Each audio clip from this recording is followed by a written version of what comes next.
Nesse vídeo vamos ver como foram as questões da prova da fase 2B da 20ª Olimpíada Brasileira de Biologia. Antes de irmos para as questões, eu vou fazer um breve comentário e em seguida eu vou fazer uma revisão de uma questão da prova anterior, da fase 2A, que talvez no último vídeo eu não tenha explorado de maneira tão competente toda a potencialidade, toda a complexidade da questão. Vamos dar uma revisada agora para dar uma atenção a mais para um tema complexo. O breve comentário é sobre aquele tema que eu puxei na introdução do último vídeo e também na conclusão. Aparentemente, o canal de denúncia funciona, né? Todo mundo que denunciou aí casos obscuros nas classificações, aparentemente as denúncias foram ouvidas e os casos mais explícitos foram resolvidos. Claro que é difícil pegar todos, mas eles deram conta, assim, dos mais explícitos, né? Então, parabéns aí à organização da Comissão de Organização da UBB por ter agido de maneira contundente. E fica a dica aí, se você está se preparando, se você é professor ou participante está se preparando para uma próxima edição da UBB, fique atento às classificações, qualquer resultado estranho, denuncie e a denúncia funciona. A questão que eu quero revisar aqui da fase 2A, eu vou tentar ser bem objetivo porque é um tema super amplo e se deixar eu fico aqui meia hora falando sobre isso. Foi essa questão aqui, a questão 36, que trouxe esse heredograma aqui que envolve consanguinidade, né? Relação ali entre familiares próximos. A questão disse acertadamente que essa mulher aqui é tia do Zacaria, e eu, né, no último vídeo, assim, meio muito confuso, inclusive, porque não sou acostumado a ver esses heredogramas que envolvem consanguinidade. Isso aqui é muito comum quando você estuda pedigree, raças de animais, raças puras de cão, por exemplo, né, o pedigree. Mas como esse é um tema que eu nunca estudei muito, esses heredogramas aqui fogem um pouco do meu repertório. E eu fiquei muito confuso, especialmente com relação a esse braço aqui que vem da Elizabeth, né, e vem parar aqui nessa mulher. Bom, a questão disso que é a tia do Zacaria, realmente é, depois eu pensei um pouquinho, é importante pensar, né, e vi a lógica disso, lembrando que isso aqui é um recorte de um heredograma maior e mais complexo. Não vale nem a pena olhar o original porque não dá pra entender nada. Então, o heredograma que a prova trouxe é esse aqui, e se a gente olhasse a partir dessa perspectiva de que aquilo é um recorte, portanto, a partir dessas duas mulheres aqui puxando um braço, elas são filhas de um casal em comum, né? Portanto, elas são irmãs, portanto, essa mulher aqui é a irmã, a tia do Zacaria, irmã da Elizabeth, tia do Zacaria. Essa lógica aqui realmente caiu a ficha depois e pra mim ficou muito claro que realmente é esse o caso. Mas como que ficaria se no caso realmente fosse a Elizabeth se relacionando com o filho com o Zacaria? Como é que ficaria esse heredograma? Antes de tudo, a gente tem que comentar que isso aqui é um caso que envolve relação de incesto ou incesto, não sei como é que pronuncia, e é um tema tabu para o ser humano, por razões óbvias, né? Essas relações são, às vezes, até criminalizadas, porque a gente sabe que o resultado disso geralmente pode envolver ali, e esse artigo que fala sobre isso, né? O surgimento de crias defeituosas. Aqui a gente está falando da síndrome do X frágil, por exemplo, sendo transmitida de maneira com a maior probabilidade em relações consanguíneas. E um outro fato delicado é que geralmente essas relações envolvem casos de abuso familiar. E não é minha intenção aqui naturalizar isso ou tratar isso de maneira apenas técnica. A gente vai analisar depois o heredograma tecnicamente, mas quero deixar aqui também, claro, o canal de denúncia. Se você sabe sobre casos de abuso, especialmente de crianças, mas abuso de maneira geral, envolvendo ali familiares, etc., denuncie. Tem aqui o canal Disque 100. Se você sabe de algum caso de abuso, denuncie. Vítimas de abuso, a gente sabe que é uma coisa muito complicada, a gente sabe que coisas envolvendo família são complicadas, mas é importante denunciar. Fica aqui apenas essa. Eu deixo aqui o canal, né? Porque o tema que a gente vai tratar agora envolve, em algum grau, envolve isso aqui. Então, Disque 100, disponível 24 horas por dia. Se sabe de algum caso de abuso, denuncie. Voltando aqui para o artigo agora com uma análise um pouco mais assim metodológica dos heredogramas, aqui a gente tem um caso de uma relação consanguínea entre irmãos. E é fácil de observar isso, né? Ambos são filhos de um mesmo casal, portanto são irmãos. Dessa relação rola ali aquela linha dupla, né? Mostrando representando a consanguinidade e levando ali ao surgimento de um menino afetado. A mulher portadora, né? Herança ligada ao X, né? A mulher portadora do alelo afetado, o homem passou o Y para ele, ele herdou o alelo afetado e expressou a doença. E aí, eventualmente, a gente chega nesse heredograma aqui que já é um pouco mais complicado. A gente tem aqui um casal, a gente vai ler assim, geração 1, geração 2, geração 3, né? Então, por exemplo, esse homem aqui é o homem 1, 1. Geração 1, indivíduo 1. A mulher é 1, 2. É assim que faz. Esse homem que se relaciona com essa mulher tem aqui filhos, 4 ao todo, né? Ele depois tem uma relação consanguínea com uma das filhas dessa relação dele com essa mulher. Representando aqui um caso de consanguinidade que deu ali dois filhos, né? Afetados pela doença, pela síndrome, de novo. Então, deixando claro aqui como que essas relações consanguíneas realmente aumentam a probabilidade de descendentes, né, afetados por doenças. Essa mulher depois também teve ali relações com outros homens, ó. 3 ao todo, né? Olha só como é que representa, então. Ela teve essa relação consanguínea com o próprio pai, teve esses 2 filhos, mas depois teve uma relação com esse cara aqui, com esse aqui, com esse aqui, e com cada um deles teve um filho também. Olha que coisa complicada, né? E esse último aqui, muito complicado também. Temos aqui um casal também. tendo ali 4 filhos. Essa mulher aqui, por exemplo, tem uma linhagem que surge dela, que eu não sei ler isso aqui, eu não sei o que que significa, não sei é filho de quem com quem, dela com quem isso aqui, não sei ler. Vê como é que a coisa é complicada. Teve aqui gêmeos, né? Ela teve uma menina e um menino, gêmeos dizigóticos. Essa menina, essa mulher aqui no caso, né, teve uma relação com outro homem que, né, ele vem de fora da família. E dessa relação desse homem com essa mulher, tiveram aqui filhos, 3 filhos, e esse homem depois teve uma relação consanguínea com uma das filhas dele com essa mulher, gerando ali um descendente, uma menina ao todo.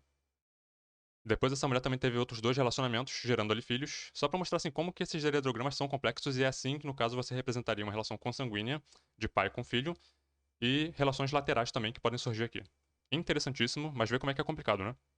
Então, para fechar aqui, para Elizabeth ser a mãe de Zacarias, né, para essa mulher que ser a Elizabeth, esse heredograma teria que ser representado mais ou menos assim, né, puxar uma linha dupla dela para Zacarias, mais ou menos no modelo que eu mostrei lá nos artigos agora, não ficou perfeito, mas seria mais ou menos assim. Então, aquela linha única deixava claro que era a tia dele realmente, dentro daquela generalização que eu fiz, ampliando o heredograma, né, mostrando que é um recorte.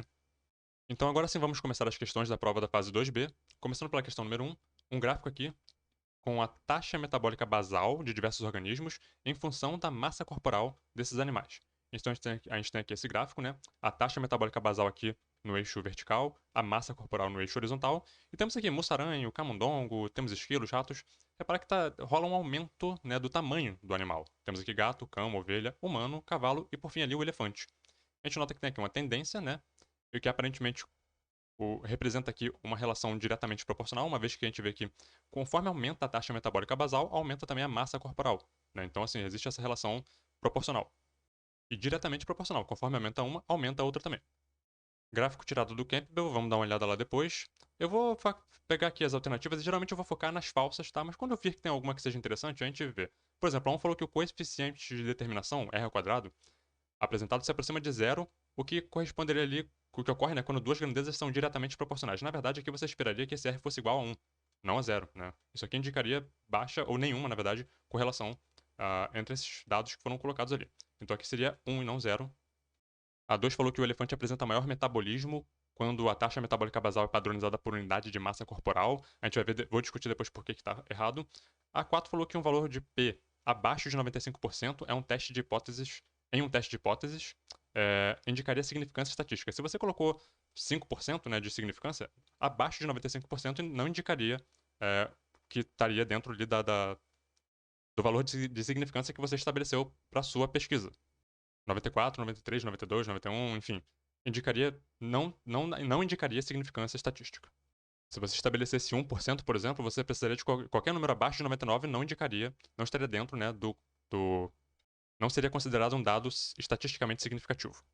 A 3 falou que o ponto correspondente à ovelha, próximo à reta de regressão, indica que sua taxa metabólica poderia ser bem inferida pela sua massa corporal. Todos os pontos que estão aqui próximos à linha, essa linha de regressão aqui no meio, eles estão, então, dentro ali do valor de significância, né? Portanto, eles estão explicando bem o dado. O único animal que ficou um pouco fora aqui da linha, um pouco acima, né? Distante, foi o mussaranho. Aí é um caso, né? A gente poderia até eliminar esse dado, se fosse o caso, porque ele foi um outlier. Mas eles mantiveram, o que significa que, apesar de distante da linha, ele ainda assim estaria adequado ali ao que eles estão discutindo. Mas quanto mais próximo da linha, mais bem ajustado dentro do cenário que você construiu ali estatisticamente. Eu estou com a 12ª edição do Campbell aqui, no capítulo 40, Princípios Básicos de Forma e Função de Animais. Tem esse tópico aqui, influência na taxa metabólica. A taxa metabólica é afetada por muitos fatores. Então a gente tem aqui idade, sexo, tamanho, atividade, temperatura, nutrição. E no subtópico eles vão falar sobre tamanho e a taxa metabólica. Então, animais maiores têm mais massa corporal e, portanto, requerem mais energia química para sustentar toda aquela massa, né? E, no entanto, a relação entre a taxa metabólica geral e a massa corporal é constante, né, num grande grupo ali de animais de formas diversas, tamanhos diversos, inclusive. Então, desde bactérias até a baleia azul, que é o maior mamífero que a gente conhece, a taxa metabólica ela é proporcional, né, à massa corporal. Ela mantém essa proporcionalidade a despeito da diferença de tamanho desses organismos. E no gráfico abaixo, que é esse aqui, eles falam sobre o efeito da taxa metabólica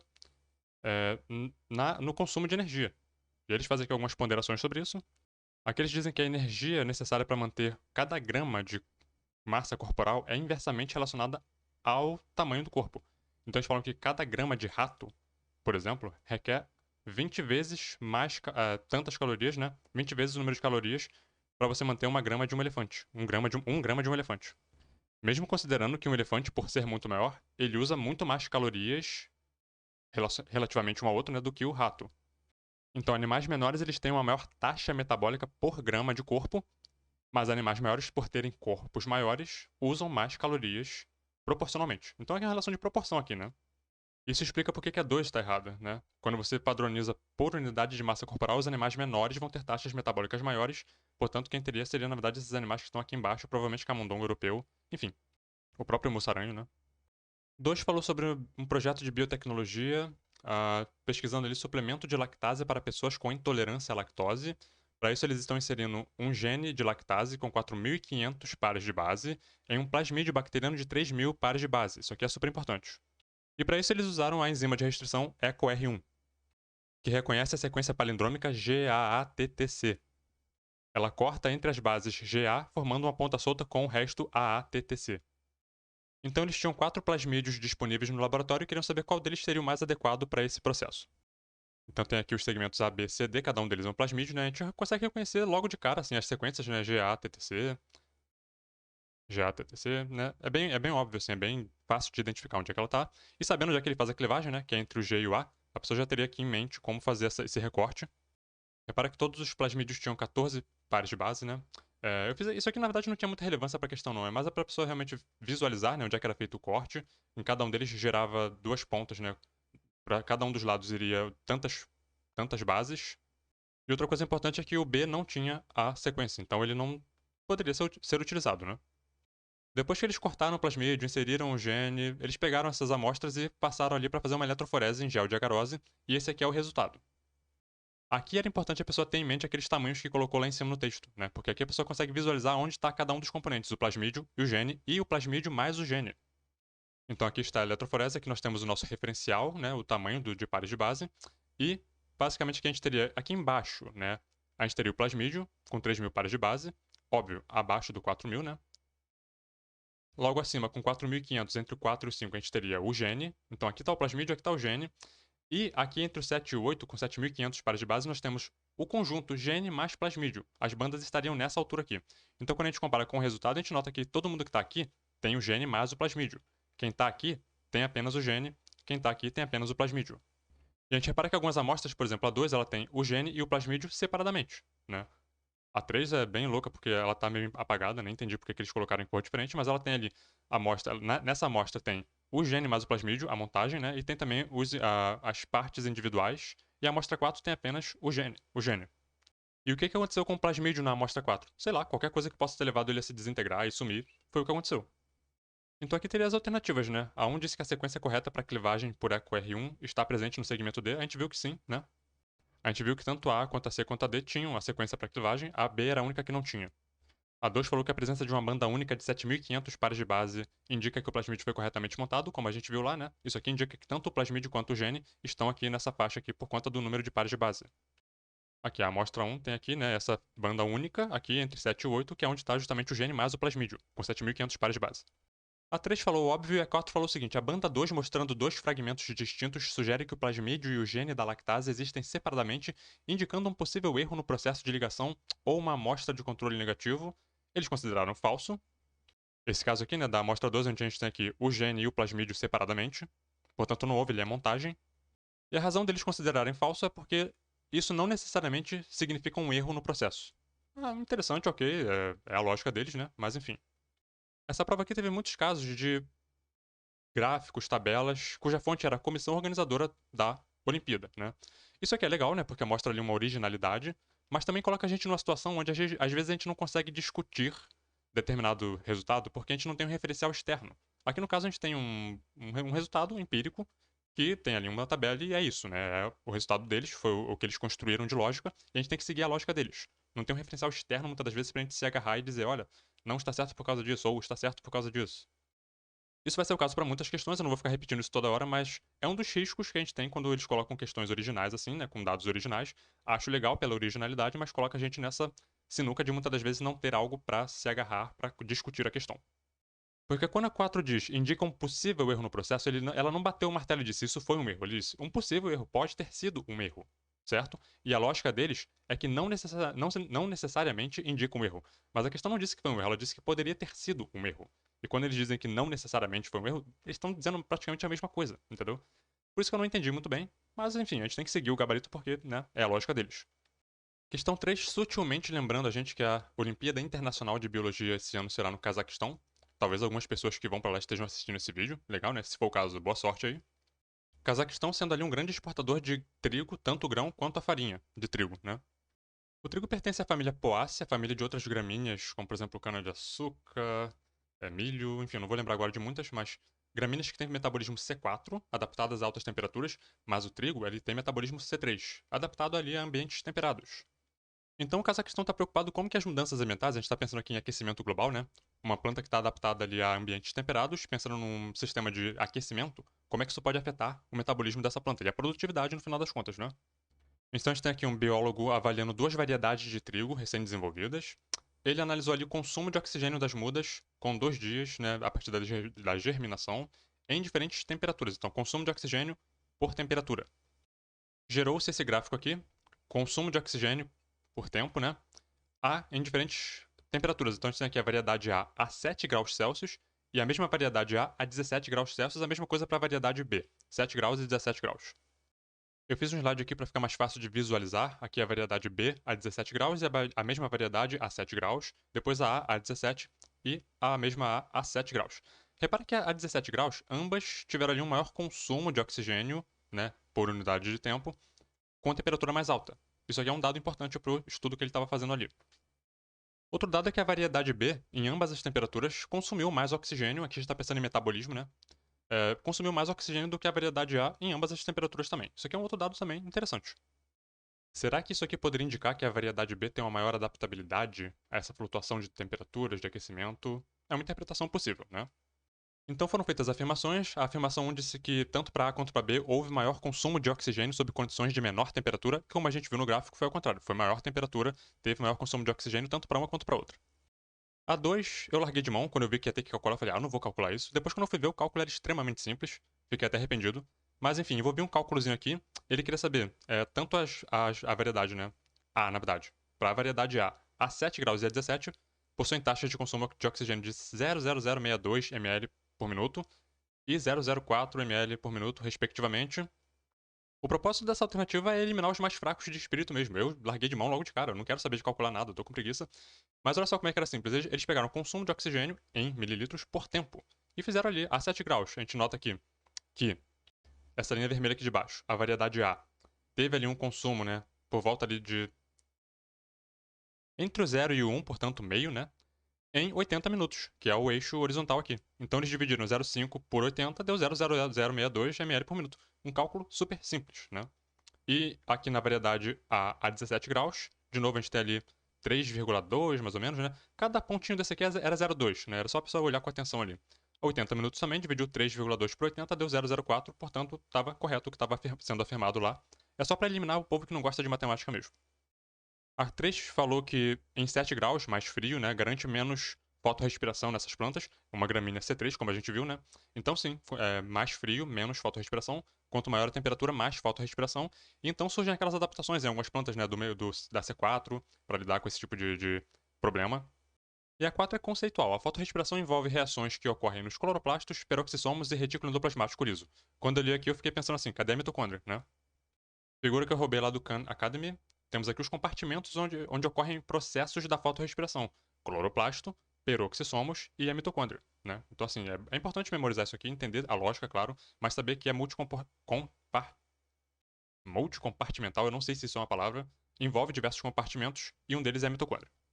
4 falou sobre fluxo de informação genética, o dogma central da biologia. Aqui fala sobre transcrição, fala sobre tradução, fala sobre splicing do RNA. A descoberta da enzima transcriptase reversa levando ali uma atualização da ideia original do dogma central, né? Uma vez que você pode pegar RNA e transformar em DNA. Aqui tem o diagrama, né, do dogma central, do fluxo de informação, DNA, RNA, proteína, a tradução, né? Eventualmente a transcriptase reversa, o RNA voltando a ser DNA. Fonte: Comissão Organizadora da 20ª OBB. Foram vocês mesmos que produziram essa imagem aqui, que dá pra encontrar no Google? Eu deixo aqui a interrogação. Se foi a pessoa que fez a questão que realmente produziu essa imagem, originalmente, uma imagem que já tá há décadas aí rolando no Google, ok. Se não foi, meio questionável isso aqui, né? Foram feitas afirmações. A primeira disse que replicação semi-conservativa, onde duas fitas de DNA se desconectam e cada uma serve de modelo para a síntese de uma fita complementar nova. Como a gente vê lá, né, na replicação, na reprodução das bactérias, né, que é justamente um caso de um DNA por replicação semi-conservativa, gerando ali duas novas fitas, cada fita original levando ao surgimento de uma outra, né, sendo molde para uma outra nova. Aqui é a figura que eu roubei do professor Djalma, tá aqui o DNA, fita original, né, filamentos originais, dando origem ali, sendo utilizados como moldes para novos filamentos. Isso aqui é a replicação semi-conservativa, onde nas duas fitas novas que vão surgir, um dos lados dela, né, uma das fitas, são fitas duplas, né, uma delas é uma fita original e outra é uma fita recém-sintetizada. Por isso conservou uma parte do original. Semi-conservativa. A 2 disse que o desenrolamento das fitas é feita pela topoisomerase, ok, está correto, e a separação efetiva das duas fitas pela helicase, DNA helicase, correto também. Essa enzima, a helicase, quebra as ligações de pontes de hidrogênio entre as bases nitrogenadas. Lembra lá, né, que C com G faz uma ligação tripla, A com T faz uma ligação dupla. É isso aí, tá certinho. A 3 disse que as DNA polimerases requerem a presença de primers, né, pequenos fragmentos de oligonucleotídeos para dar início à síntese. Sim, são os primers, está correto. E a 4 disse que em eucariotos existe somente uma RNA polimerase envolvida na síntese de RNA específicos, né, como os ribossomais, os transportadores. No último vídeo eu falei RNAs tradutores, né, enfim, a gente às vezes dá uma pane. E os famosos RNAs mensageiros também. Cada um deles, na verdade, tem uma RNA polimerase envolvida. Eu acho até que no comentário aqui eles colocaram, né? RNA polimerase 1, RNA ribossômico, RNA polimerase 2, síntese de RNA mensageiro, a 3, a síntese de RNA transportador. A gente discutiu isso lá no último vídeo, né? Eu até mostrei lá o texto, coloquei um texto lá na referência. Quem leu, leu. Quem não leu, volta lá e lê. É basicamente isso aqui mesmo, então seria falsa ali a 4. Se você não se sente bem familiarizado com tudo que foi mencionado nessa questão, você vem aqui no Biologia Molecular da Célula de Bruce Albert, que é o meu favorito, né? Tem outros também. Você vai vir aqui nos capítulos. Ó, parte 2, Mecanismos Genéticos Básicos, isso aqui é a sexta edição. Capítulo 4, DNA, cromossomos e genomas. Replicação, reparo e capítulo 5, né? Replicação, reparo e recombinação do DNA. Isso aqui é importantíssimo. Capítulo 6, como as células leem o genoma, do DNA à proteína, tradução, né? Capítulo 7, controle da expressão gênica, um pouco mais complexo. O 4, 5 e 6 são importantes aí. Dá uma olhada nesses capítulos para aprender mais sobre isso. Questão 5. Todos os órgãos e tecidos do corpo humano executam funções que contribuem para manter as condições do meio interno praticamente constantes. Aqui a gente está falando de homeostase, né? A homeostasia. Aí fala aqui sobre a manutenção da homeostásia, fala aqui sobre eventos de ruptura, né, desse equilíbrio, levando ali a quadros muitas das vezes de doenças, né? Fala aqui sobre ciclos de retroalimentação, feedbacks negativos, né? Enfim. Engraçado que aqui no final eles fazem uma pergunta, né? Ficou meio no ar, assim. Qual seria o ciclo de retroalimentação referente ao mecanismo homeostático, cujo funcionamento é fundamental na regulação fisiológica, e tem um ponto de interrogação, pareceu uma pergunta objetiva, né, que a pessoa teria que responder. Só que no final eles vêm com verdadeiro ou falso. Uma era verdadeira, né? Um dos parâmetros que são regulados por meio de feedback negativo é o nível de glicose sanguínea, diabetes mellitus tipo 2, por exemplo. Doença que causa o desequilíbrio da homeostase é uma falha na retroalimentação negativa que envolve o hormônio insulina.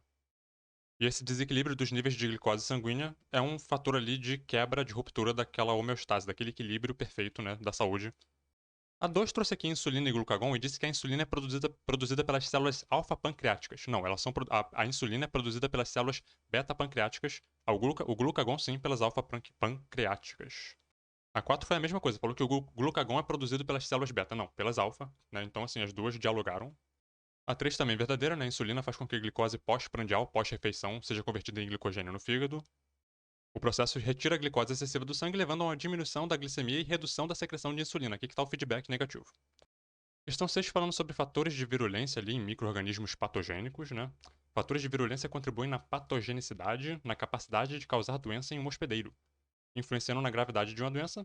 De novo, verdadeiro ou falso, né? Tivemos aqui algumas verdadeiras, a última foi falsa. Disse que as fímbrias reduzem a aderência da bactéria à célula hospedeira, permitindo. Enfim, na verdade é ao contrário, né? As fímbrias aumentam a aderência na célula e é um fator de virulência, né? A 1 verdadeira falou que micro-organismos produtores de toxinas, como bactérias, né, por exemplo, Clostridium, podem ocasionar ali a desbiose intestinal, alteração na composição da microbiota do hospedeiro, né, levando ali a doenças gastrointestinais. A 2 também verdadeira falou que são exemplos de fatores de virulência, produção de toxina, presença de cápsula e enzimas para penetração no tecido do hospedeiro. E a 3 também verdadeira falou que a presença de cápsula aumenta a resistência à fagocitose e o reconhecimento pelos anticorpos. Então, muitos conceitos legais aqui para estudar, né? Aqui o comentário: a cápsula permite que a bactéria não seja reconhecida pelo sistema imune, inibindo a fagocitose. Super interessante.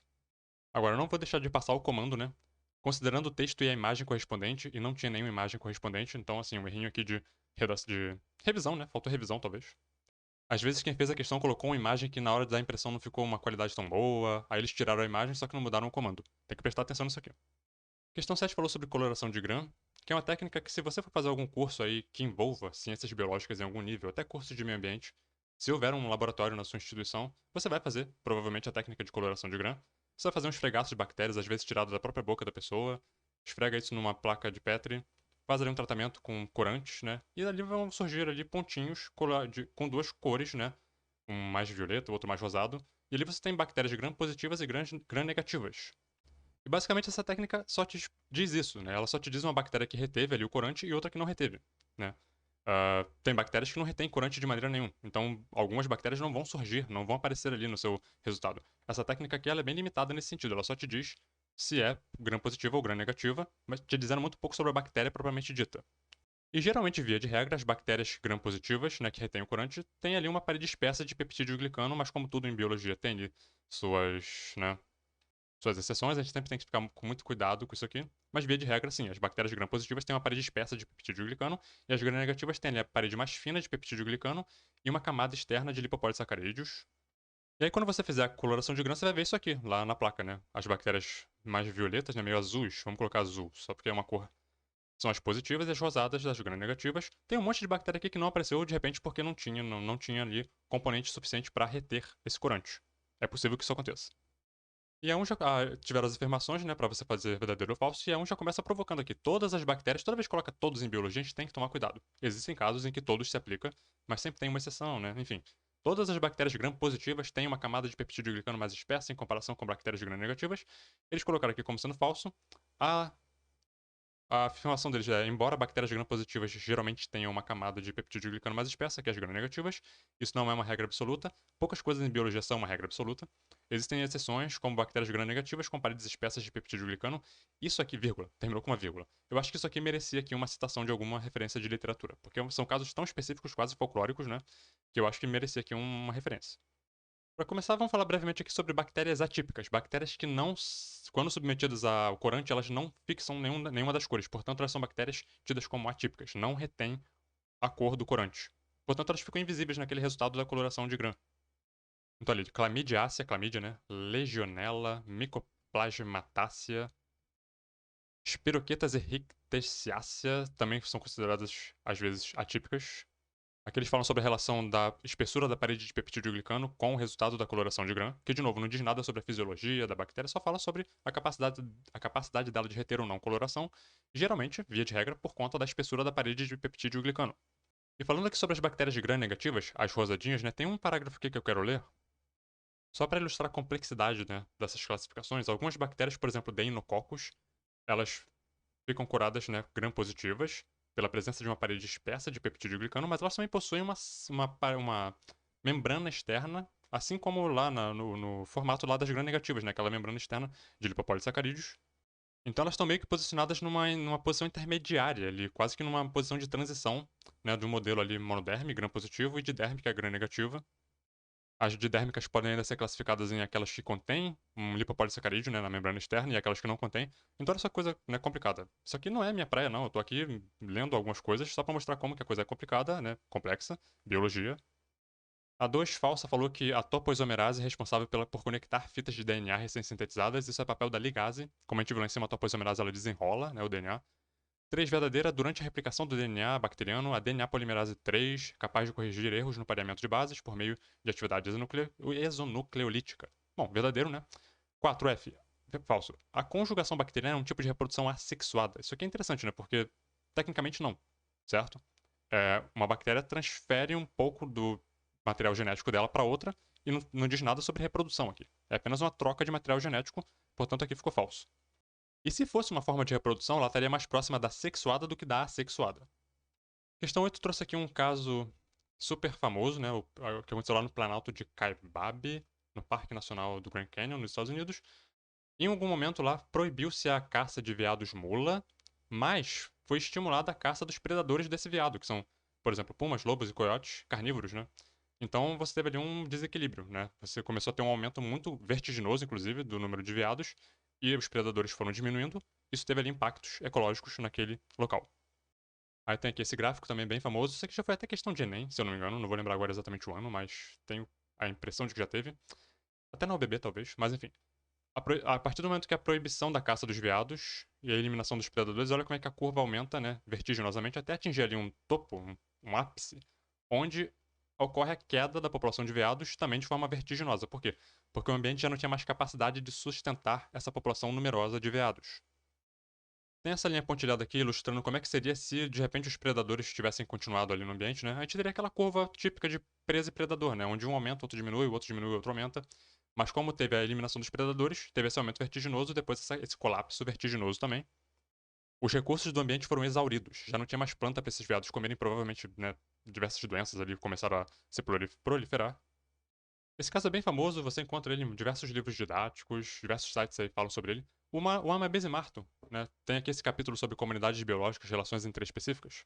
Tem um tópico aqui sobre relações ecológicas negativas, predação, aqui ó, a curva de presa-predador, que seria o que a gente observaria lá caso os predadores fossem mantidos naquele ambiente, né? Eles regulariam a população de presas, assim como a população de presas também regula a população de predadores. Tem essa curva aqui típica, aquela equação lá do Lotka-Volterra que a gente já viu, né?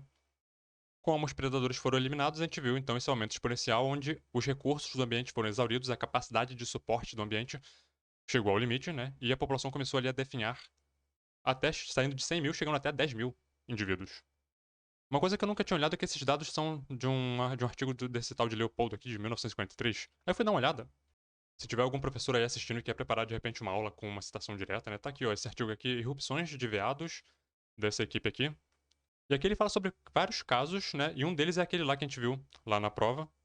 Ele introduz aqui alguns históricos, né? Por exemplo, o que aconteceu na reserva de George. Enfim, aí tem essa curva aqui. Um pouco semelhante, né? Mas essa aqui foi aquela lá que a gente viu lá na prova, né? Kebab, no platô de Kebab, no Arizona.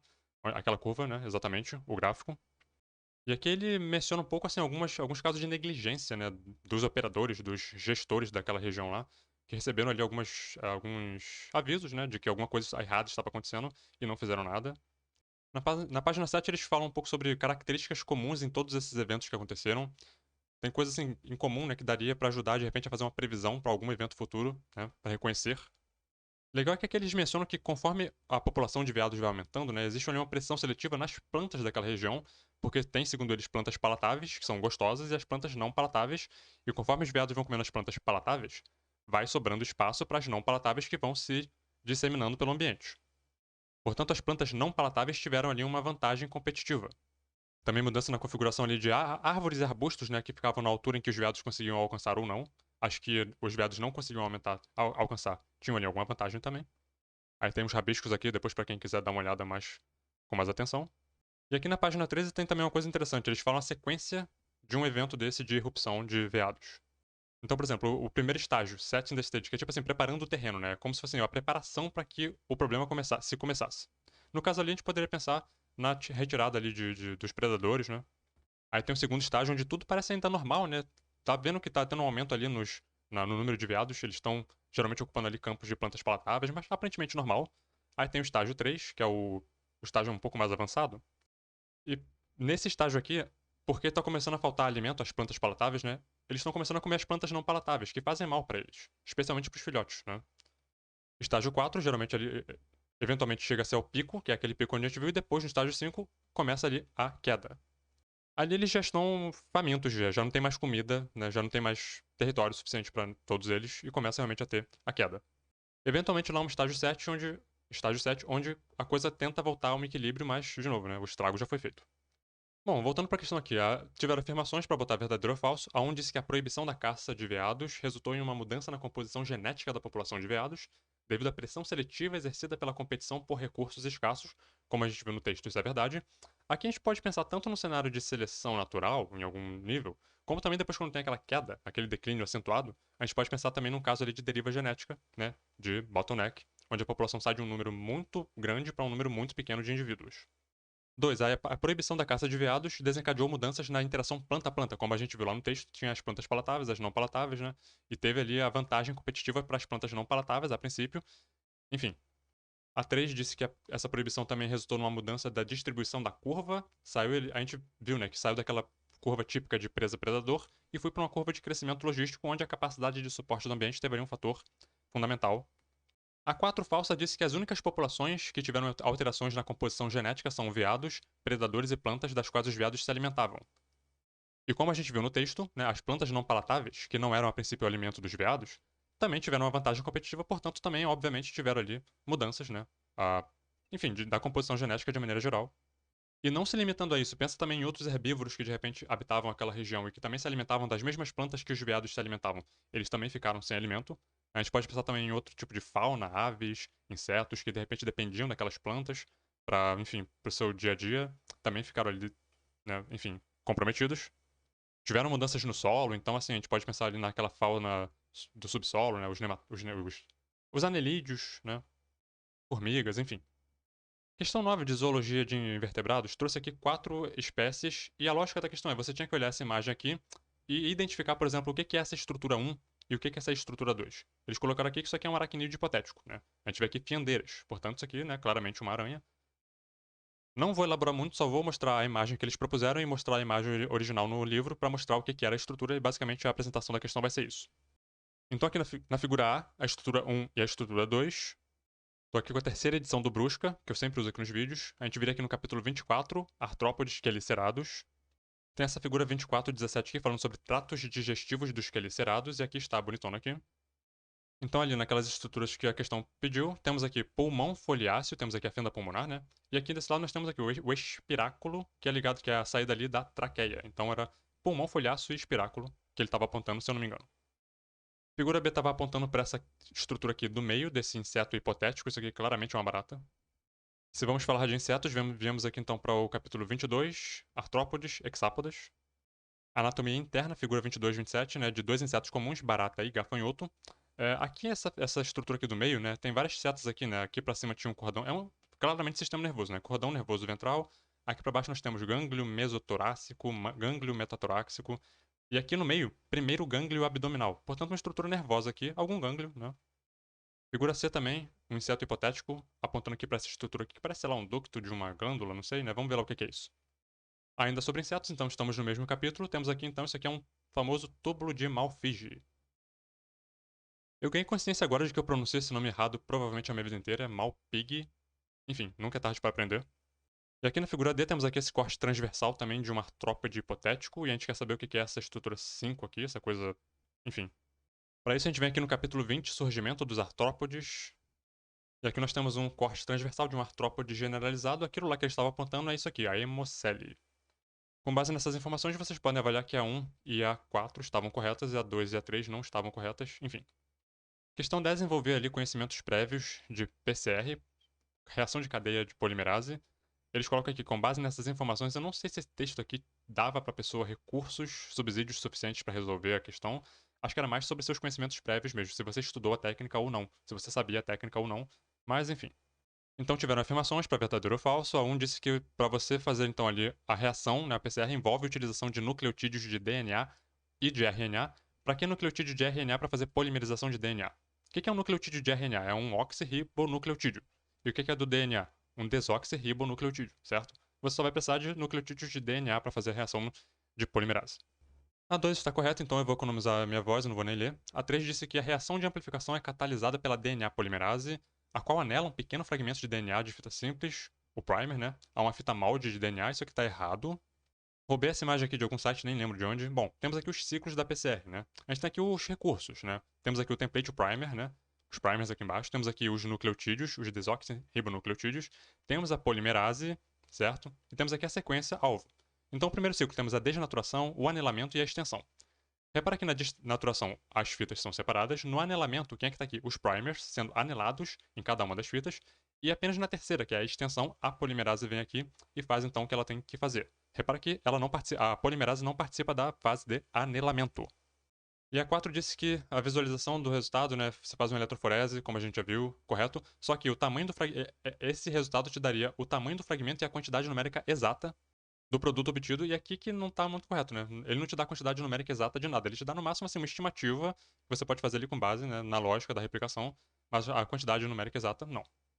Questão 11 falou aqui sobre morfologia floral, portanto anatomia vegetal, falando aqui sobre simetria. Simetria bilateral, flores zigomorfa, simetria radial, actinomorfas. E aí trouxe pra gente aqui esses 4 exemplos de flores, certo? Parcialmente. A e C são flores, né? Isso aqui é um hibisco, isso aqui é uma orquídea. B e D não são flores, são inflorescências. Existem flores aqui, muitas inclusive, tanto aqui no Antúrio quanto no girassol. Mas são inflorescências, são congregações de flores. Aí colocaram aqui fonte Google Imagens. Isso aqui é um péssimo exemplo para um aluno do ensino médio que muitas vezes está ali fazendo trabalhos acadêmicos, trabalhos, né, de escola, e vai referenciar às vezes uma imagem e coloca lá imagem do Google. O Google não hospeda a Google não tem imagem, não possui os direitos autorais dessas imagens. Cada uma dessas imagens eu encontrei a fonte original delas, elas pertencem a autores, a pessoas que fotografaram essas flores ou inflorescências, né, e estão hospedadas em bancos de imagens. Então assim, não é difícil achar isso, né? Eu acho que a UBB deveria dar o exemplo, né, justamente para que os alunos possam olhar e se inspirar e fazer igual. Vou dar um exemplo só, a imagem aqui do girassol, né? O autor, Brett Sales, né? Aqui no site Pexels, que é um banco de imagens. Enfim, não é difícil achar não, tá? E eu digo isso não é por pedantismo, não. É porque eu realmente acho que existe uma preocupação aqui com um aluno que vê fonte Google Imagens e acha que isso é uma referência válida. E não é. Verdadeiro ou falso? A 1 falou que a flor A, o hibisco, tem uma simetria bilateral, na verdade é uma simetria radial. A 3 falou corretamente que a flor C tem simetria bilateral, zigomorfa, né? A 2 e a 4 elas são interessantes, porque elas tocam no mesmo conceito. A 2 disse que a B não é adequada para determinar a simetria da flor, seria necessário um maior aumento, de fato, né? As flores são minúsculas ali na inflorescência. E a 4 disse a mesma coisa, disse que a análise da imagem D permite inferir que as flores. Isso aqui é falso, né? Que a espécie mostrada possui flor. Não dá para inferir nada com esse tamanho de ampliação aqui. Você não está vendo as flores mesmo, você está vendo a inflorescência, que é o plano geral. Então, rapidamente aqui, simetria floral é simetria radial, né? Simetria dissimetria, que é a simetria bilateral, né? E também flores assimétricas, tem flores que não têm simetria, então elas são assimétricas. Aqui nesses exemplos nós temos os termos, né? Actinomorfa, zigomorfa, que é bilateral, radial, e aqui é assimétrica. Eu pesquisei aqui morfologia do Spatzi, que é aquela inflorescência do antúrio, para ver se eu consigo algum resultado bom aqui. Não sei se vai dar para mostrar algum com um detalhamento bom. Esse aqui tem um bom detalhamento, vou tentar ampliar essa imagem aqui. Aqui em diversos níveis de ampliação, né? Tem aqui o plano geral, tem aqui um zoom numa flor específica, né? A gente tem aqui provavelmente a parte reprodutora, o estigma. Enfim, só para mostrar assim, que existe um nível de detalhamento que você só consegue acessar com lupas, às vezes microscópios, né? Fazendo um corte específico. Aí eu pesquisei o girassol também, né? Vou tentar ampliar essa imagem aqui para mostrar. Quem já plantou girassol sabe que ali no meio, né? Do que muitos pensam que é a flor, tem ali aquela baguncinha ali, né? Que é meio melada, se você encostar a mão fica até colado ali. E se você tirar cada um daqueles pontinhos, que são as flores, né? Você vai ter embaixo o quê? A semente do girassol. Cada flor vai ter ali um ovário que vai gerar ali uma semente, né? Aqui embaixo na dente vê o conjunto completo. Essa foto aqui é um zoom muito bom, mostrando ali cada um dos pontinhos, cada um desses é uma florzinha. Só pra, né? Inclusive, planta em girassol é uma planta super fácil. Pega ali aquele punhado de semente, joga assim num canto, vai nascer um.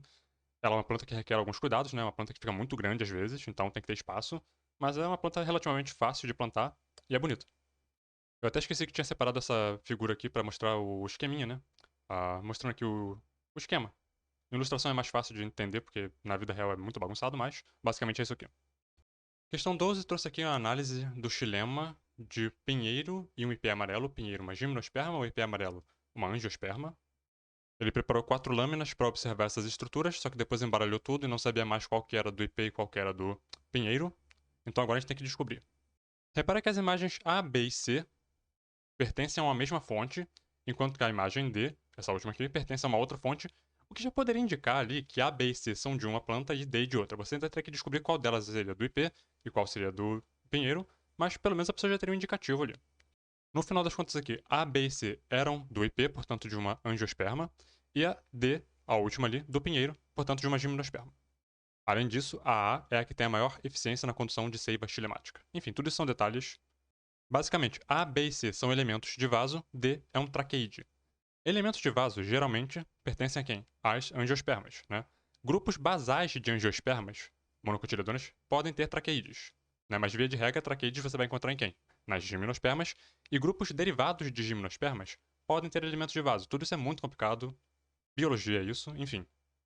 Mas via de regra, se você está estudando IP e pinheiro, pinheiro não tem elemento de vaso. Ele não está no grupo de gimnospermas que poderia ter elemento de vaso. Então, traqueide é do pinheiro e os elementos de vaso são do IP. Recomendo a leitura do capítulo 5 do Apesato da Glória, falando sobre xilema. Memorizem essa tabelinha aqui. Origem e função dos xilemas. Temos aqui xilema primário, xilema secundário. Origem do xilema primário, procâmbio. Do xilema secundário, iniciais fusiformes, células iniciais fusiformes do câmbio. E radiais do câmbio. Aqui a gente tem esses dois sistemas, né? Fusiforme e radial. Sistema axial e radial do xilema secundário. Tipos celulares aqui, ó. Xilema primário, você pode ter ali traqueídeos, elementos de vaso. No secundário, traqueídeos também, elementos de vaso. Tudo muito igual, né? Só que você, por exemplo, só vai ter parênquima radial no xilema secundário. Lembrando que isso aqui é generalizado, né? Então, assim, aqui está incluso tudo. Por exemplo, traqueídeos, como a gente viu, né? Geralmente em gimnospermas. E elementos de vaso, como a gente viu, geralmente em angiospermas. Então, há dois tipos básicos de elementos traqueais, os traqueídeos e elementos de vaso. As traqueídeos são imperfuradas, enquanto que os elementos de vaso são dotados de placas de perfuração. Isso são, enfim, pontos, né, são características que a pessoa pode usar para diferenciar um do outro. As traqueídeos são típicas de gimnospermas, sendo encontradas também em famílias primitivas de angiospermas. Já os elementos de vaso são característicos de angiospermas e ordens mais evoluídas de gimnospermas. E no final do capítulo você tem aqui microscopias reais, né, onde você pode visualizar, esquemas também, todas essas estruturas anatômicas em microscopias, de alta qualidade. O que eu vou falar agora é apenas a nível de curiosidade, ok? Isso não anula a questão, mas eu acho curioso. As células A, B e C não são de um IP amarelo e a célula D não é de um pinheiro. E eu vou provar. A referência que eles deram lá na prova, né? O Atlas dos elementos de vaso. Temos aqui aqueles elementos de vaso que foram colocados lá. O A é de Albizia procerde. Enfim. B é de Acacia mangium, vocês podem pesquisar depois aí a espécie. E a C é de Swintonia. Ou seja, eles nem são da mesma planta, né? Certamente não são de IP, mas são de angiospermas, portanto, e são elementos de vaso. Então, dentro do conceito da questão, estaria correto. Só não são de IP amarelo. E esse outro artigo aqui, eles estão discutindo os arranjos, enfim, dos elementos ali dos traqueides de Dracena draco, que é uma monocotiledônia. O traqueide que eles colocaram lá, se eu não me engano, era esse aqui, a imagem C, né? É um traqueide, mas não é de uma gimnosperma, é de uma angiosperma monocotiledônia.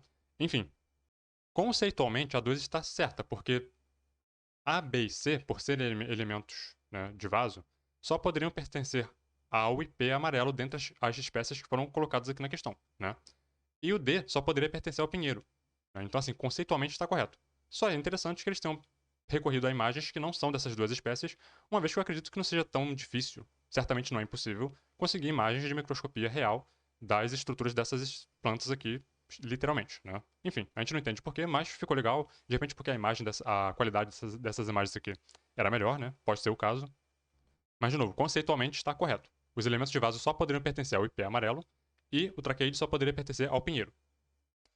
Seguindo essa mesma linha, a 13 falou aqui sobre pesquisas envolvendo a influência da enzima xantoxina desidrogenase nos níveis de abertura estomática num tomateiro, Solano licorpe, enfim. A função da enzima está mostrada aqui, ok. Temos aqui, né, a via metabólica. A xantoxina, passando aqui pela xantoxina desidrogenase, aldeído abscíssico, eventualmente levando ali ao ácido abscíssico, que a gente sabe, né, é um hormônio, fitohormônio, que tem ali a função no fechamento ali dos estômatos. Então eles analisaram dois grupos de tomateiros, né? O grupo 1 tinha o alelo normal, né, funcional, e o 2 tinha um alelo mutante, que tinha uma proteína não funcional. Portanto, tinha problemas ali em fechar os estômatos. Eles submeteram os dois grupos de tomateiros, os normais e os mutantes, a um regime ali de baixa disponibilidade, alta e baixa disponibilidade de água. E fizeram ali algumas microscopias, como a gente está vendo aqui, né? O estômato aberto no A e o estômato fechado na B. Parece uma boquinha, né? E atenção para a legenda: micrografia de estômatos de tomateiro, e deram ali a fonte. Aí foram feitas algumas afirmações, né? A1 disse que é microscopia eletrônica de varredura, o que está correto.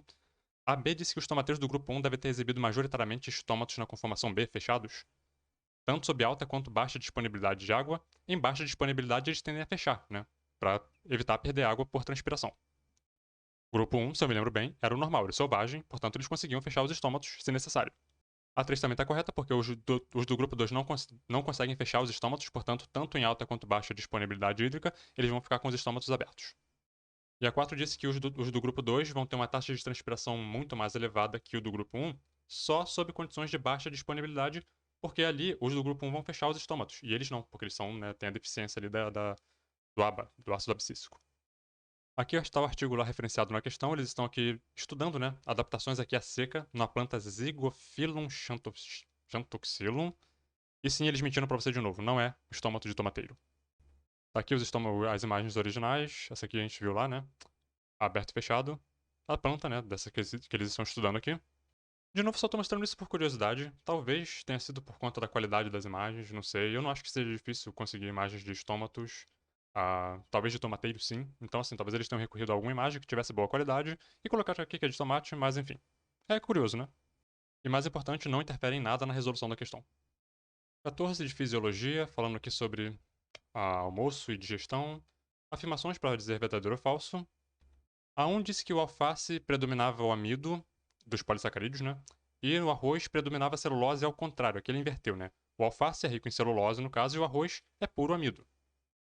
A 2 e a 4 estão corretas, eu não vou ler mais a alternativa correta, a menos que eu acho que tenha alguma coisa muito interessante, porque a voz já foi pro beleléu e o vídeo vai ficar muito longo. A 3 disse que a principal função do quilomicron é transportar lipídios sintetizados no fígado para o tecido periférico, enquanto o VLDL transporta lipídios recém-absorvidos da dieta para o fígado. Para essa questão, para esse assunto, você vai pegar o Gitton Hall, unidades 12 e 13. Unidade 12, Fisiologia Gastrointestinal. Unidade 13, Metabolismo e Termorregulação. Pode pegar aqui desde o capítulo 65, Digestão e Absorção no trato gastrointestinal, 66, até que o capítulo 67, vamos ver, Metabolismo dos carboidratos e formação do ATP, né? E o 68, Metabolismo de lipídios. Focando aqui no 68, Metabolismo dos lipídios, vai falar aqui sobre transporte de lipídios nos líquidos corporais, vai falar sobre os quilomicrons. Durante a digestão, a maior parte dos triglicerídeos se divide em monoglicerídeos e ácidos graxos, na passagem pelas células epiteliais, né? São ressintetizados em novas moléculas de triglicerídeos que chegam à linfa como minúsculas gotículas dispersas chamadas quilomicrons. Mais pra frente tem essas caixas aqui, falando sobre ácidos graxos e transporte, né? No sangue associados à albumina, e aqui lipoproteínas, função, né? Aqui embaixo vai falar sobre as VLDLs, que são as de altíssima densidade. Cadê? Tá aqui, ó, as VLDLs, cadê? Bom, as VDLs transportam os triglicerídeos sintetizados no fígado em sua maior parte para o tecido adiposo. Portanto, a rota aqui está ao contrário, né? Eles pegam do fígado e levam para o tecido adiposo. Questão 15 fala aqui sobre metabolismo aeróbico, anaeróbico, exercício intenso, fermentação láctica, né? Enfim. A 1 disse que o excesso de oxigênio no sangue, causado pelo aumento da frequência cardíaca, permite metabolismo anaeróbico. É o contrário, isso aqui está invertido, né? No caso, metabolismo aeróbico. Metabolismo anaeróbico pela falta de oxigênio. E a 2 também inverteu, só que dessa vez falando sobre o CO2, né? Acúmulo de CO2 no sangue, que levaria então ao metabolismo aeróbico, no caso anaeróbico. Essa foi a confusão da questão. 3 e 4 corretos. 16 trouxe aqui um estudo investigando contribuição de variantes genéticas raras na determinação da lateralidade manual em seres humanos. Focaram em variantes que causam alterações em proteínas, que impactam ali desenvolvimento e função de estruturas celulares e tecidos. Aí eles encontraram ali uma proporção do conjunto amostral deles de destros, outros de canhotos. Os resultados foram plotados aqui nesse gráfico. Enfim, o eixo X denota a localização da variante estudada no genoma e o eixo Y expressa o valor de menos log, valor de P, significância, né? A linha pontilhada indica o limiar de significância estabelecido no teste de hipóteses. Então aqui está o gráfico, temos aqui, né, eixo horizontal, vertical, digo, menos log, e aqui os cromossomos, então cromossomo 1, 2, 3, 4, 5, 6, 7, etc. A gente tem que essa tube B4B foi a única que ficou acima da linha pontilhada, né? Daí simplesmente lançaram o gráfico aqui, não referenciaram, espero que a moda não pegue. Foram duas falsas, a 1 disse que a variante tube B4 apresentou maior valor de P, por isso está mais associada à definição da lateralidade manual. Comentário, o valor de P aparece no eixo Y da seguinte maneira, menos log. Como valores P são probabilidades, estão entre 0 e 1, portanto, quanto maior Y, menor o valor de P. Então era o contrário, né? E a 3 disse que o gene relacionado com a lateralidade localiza-se mais próximo da região relacionada com a síndrome de Edwards do que com a síndrome de Patau. Esse gene está aqui, né? Ele está bem aqui na direção do cromossomo 9. Bom, então temos aqui o gene tubulina beta 4B, cadeia, né? A localização no genoma humano no cromossomo 9, então ok. A síndrome de Patau é uma trissomia do cromossomo 13. E a síndrome de Edwards, uma trissomia ali no cromossomo 18. Então, o cromossomo 9 está mais próximo do 13 do que do 18. Logo, esse gene, por estar no cromossomo 9, está mais próximo do cromossomo 13, onde está ali, né, o gene da síndrome de Patau, do que do 18 da síndrome de Edwards. Se eu falei gene da síndrome de Patau, esquece, enfim. Já tô aqui chamando o urubu de meu louro. O artigo de onde eles tiraram aquele gráfico foi esse aqui, eles não referenciaram, mas eu encontrei. Aqui eles afirmam que um gene apenas mostrou a relação ali, significância estatística, né, com a questão da lateralidade, que foi o gene da beta-tubulina TUBB4, aquele que a gente viu lá. Inclusive era um gráfico duplo, né, tinha a relação ali da estrita, né, e ampla. Aí ambos, esse gene teve ali significância estatística. Repara que o P dele foi 9,9 vezes 10 elevado a menos 7, e outros genes teve ali o 10 elevado a menos 5, então o P dele foi menor. E só por curiosidade, a 2 disse que os resultados indicam que a atuação de células ciliadas na embriogênese podem ter relação com a lateralidade manual. O participante ia ter que fazer essa relação por conta da questão da beta-tubulina, né, da proteína beta-tubulina. E aqui os autores dizem isso, né, que, enfim, ciliatura móvel do embrião pode providenciar ali um mecanismo comum, potencialmente, né, para o desenvolvimento da questão da assimetria, que levaria à dominância de determinado hemisfério. Como componentes do citoesqueleto, os microtúbulos também podem contribuir para essas assimetrias. Isso aqui tudo é muito complicado, só tô lendo coisas que estão escritas. 17, verdadeiro ou falso, vamos ver as falsas aqui. A. Cada nucleotídeo presente em uma cadeia simples de DNA consiste de 3 partes, um açúcar desoxirribose com 2 grupos fosfato, não faz o menor sentido, né? E uma base nitrogenada, uma base nitrogenada, um açúcar, uma ribose e um grupo fosfato. Um nucleotídeo pode ter 2 grupos fosfato? Pode, mas ele não vai fazer parte do DNA. O ADP, por exemplo, tem 2 grupos fosfato. O ATP tem 3 grupos fosfato, mas eles não compõem o DNA, né? E a D inverteu, né? Colocou que CT são purinas e AG são pirimidinas, é o contrário. Agora, atenção aqui para a letra B, que eles deram como verdadeira. As bases nitrogenadas, aqui a gente está pensando em DNA, né? São de 4 tipos: adenina, guanina, citosina, timina, correspondendo a 4 nucleotídeos, AGCT. Via de regra, você não espera encontrar uracilas no DNA, mas o monofosfato de deoxiuridina existe, e eventualmente podem ocorrer a presença ali de uracilas, né, de nucleotídeos contendo uracilas no DNA. A gente já discutiu isso em vídeos anteriores dessa própria playlist aqui, não vou elaborar muito porque isso já foi discutido antes, só queria pontuar aqui que, amparado pela literatura, a gente pode também considerar a uracila como uma base de DNA. Questão 18 trouxe aqui alinhamento de sequências de DNA. A gente nota aqui que tem uma parte dela que aparentemente é conservada, né? Mas aqui no final, nessas últimas bases aqui, rolam ali mudanças, né? Alguma coisa acontece ali. Verdadeiro ou falso, a primeira disse que as diferenças observadas no alinhamento podem, com certeza, ser originadas de seleção natural. Foram com certeza originadas por seleção natural. Não dá pra dizer com certeza, né? Pode ter tido participação de seleção natural? Em algum nível, sim. Mas existem outras forças evolutivas. Existe a mutação, né? Deriva, etc. Então, assim, certeza não dá pra ter. E a 4 disse que B e C sofreram mutações, o que indica que tem problemas na metabolização de nutrientes. Ele deve estar falando dessa diferença aqui, né? Enfim, a gente não pode inferir isso pelo nucleotídeo, porque, por exemplo, você pode mudar um nucleotídeo e entrar um aminoácido no lugar com o mesmo aminoácido, né? Ou um aminoácido com propriedades iguais, que não alteraria a função da proteína. Então não dá para dizer isso aqui, né, dessa forma. Você precisaria de uma análise da proteína. A 2 foi verdadeira, disse que os 5 primeiros nucleotídeos parecem ter mais importância estrutural do que os 5 últimos, e de fato essa parte aqui está bem conservada, enquanto que a última foi onde rolou ali a bagunça, né? E a 3 disse que as lacunas, aqueles traços, né, podem representar deleções. Podem, né? Não sou especialista nisso aqui, mas pode ser que seja. Segundo eles aqui, podem representar deleções ou inserções. Então, maneiro. 19 trouxe aquele caso ali da pelagem de coelhos, né? Os genes para pelagem do tipo agouti, chinchila, himalaia, albina. Esses genes têm relação ali de dominância completa entre si. É um caso de interação gênica, então, assim, qualquer livro didático que tenha um capítulo sobre interação gênica, é possível que tenha esse caso aqui, inclusive, usando esses mesmos alelos aqui. O módulo 20 do Amebis Marto tem aqui um capítulo sobre conceitos básicos em genética. Aqui eles começam a falar sobre princípios de hereditariedade, e aqui já começa a aparecer coelho. E ali estão os famosos alelos, né? CH, C, etc. E o capítulo 12 do Sadava, tô aqui com a 12ª edição.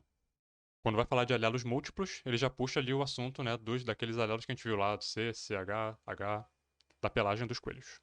Aqui é a relação de dominância, ó. Czão domina sobre CCHD, que domina sobre CH, que domina sobre Czinho. E você tinha que saber isso aqui para resolver aquela questão lá, para fazer a frequência fenotípica. Bom, então eles obtiveram a frequência alélica nessas populações, os alelos agouti, chinchila, himalaia e albina, Agouti a gente vê aqui 0,3, né? Chinchila 0,2, Himalaia 0,04 e Albina 0,1. Então eles colocam aqui a equação de Hardy-Weinberg, né, para você saber que você vai ter que calcular a frequência genotípica, fenotípica, e enfim, é bom ter isso aqui, né, como um suporte. E eu fiz uns slides aqui bem didáticos, tipo assim, passo a passo, como é que você pensa a resolução dessa questão. Claro que depois que você já fez muitas, você até pula etapas, né? Mas é bom, assim, para quem não tem muito jeito com isso aqui, avalia passo a passo. Por exemplo, a gente começa aqui com aquela relação básica, né? Dois alelos, P e Q, tem que dar 1. Qualquer que seja a quantidade de alelos que você tem, ali no caso são 4 alelos, né? Então a gente vai pensar em P, Q, R, I. Você pode dar o nome que você quiser, tá? Mas são 4 alelos. A soma disso tem que dar 1 também. E a relação lá do P ao quadrado, 2PQ, que é ao quadrado, também dá 1.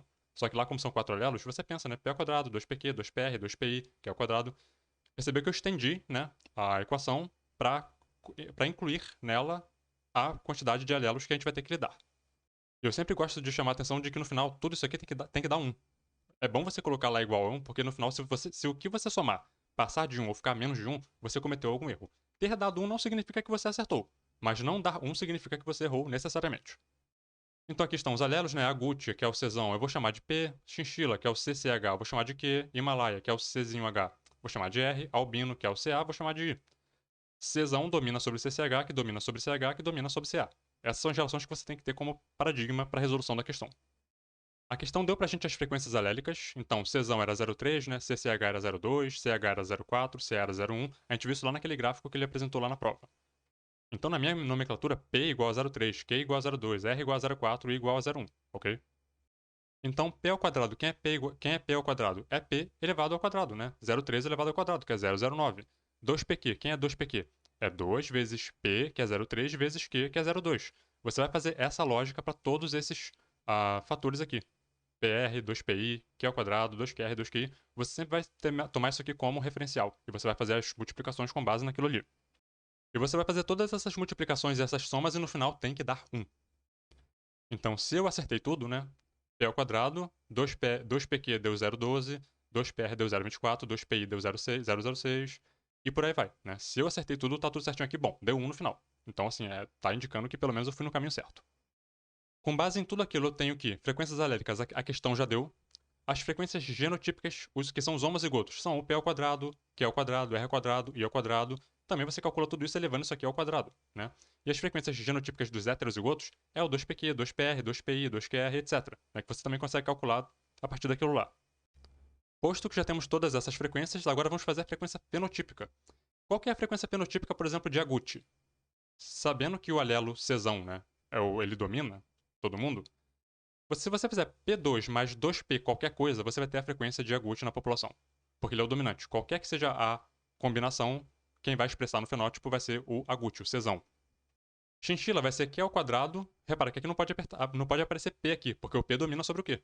Então aqui no fenótipo de chinchila você não considera o alelo P, certo? Vai ser Q ao quadrado, 2QR, 2QI. E pro Himalaia, aqui você não considera nem P nem Q. Aqui é R ao quadrado, 2RI. E o albino. O albino é o mais dominado de todos. Então ninguém pode aparecer aqui, apenas o homozigoto albino, o homozigoto, né, que vai ser o albino. Portanto, frequência fenotípica de Agouti 0,51, chinchila 0,24, Himalaia 0,24, albino 0,01. A questão disse, considerando a população esteja em equilíbrio, a frequência de indivíduos com fenótipo Himalaia é 0,51? Não, é 0,24. A frequência de indivíduos com Agouti é 0,24? Não, é 0,51, certo?